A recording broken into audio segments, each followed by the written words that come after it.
अस्सलाम वालेकुम नाज़रीन, मैं आपका मेज़बान अदनान गौरी। आप देख रहे हैं K6 न्यूज़ कराची। खबर शामिल करते हैं कराची के डिस्ट्रिक्ट वेस्ट के इलाके सरजानी टाउन।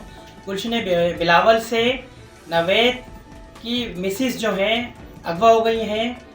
क्या टाइमिंग पे अगवा हुई हैं, क्या वाक़या हुआ है, मज़ीद हम जानते हैं नवेद की ज़बानी। जी नवेद, तफसीलात से आगाह करें, क्या वाक़या हुआ है आपके साथ? वालेकुम सिटी न्यूज़ कराची का मैं शुक्रगुज़ार हूँ। इन्होंने मुझे अपने चैनल पे लाइव लिया है और अदनान भाई का शुक्रगुज़ार हूँ।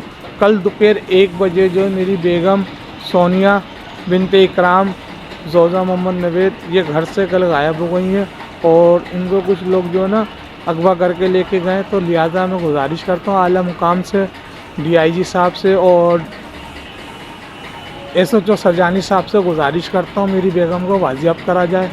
अब किसके पास है, कहाँ है, लोग अगवा करके लेके गए, तो आला मुकाम से गुजारिश करता हूँ मेरा साथ दिया जाए। बहुत मजलूम और बहुत गरीब आदमी है। लिहाजा हम आला हुकाम से गुजारिश करते हैं कि सरजानी टाउन में क्राइम बढ़ता जा रहा है। दिन दिहाड़े जो है इनकी मिसिस अगवा हो गई हैं, सोनिया, जिसका नाम नवेद ने बताया है। SHO सरजानी से हम दरख्वास्त करते हैं, DIG वेस्ट से, SSP वेस्ट से, कि इनकी मिसिस को जल्द जो है रिकवर किया जाए, अगवा कारों को पकड़ा जाए और कानून के तकाजे पूरे किए जाए, इनको फौरी तौर पे तहफ़्फ़ुज़ पहुँचाया जाए।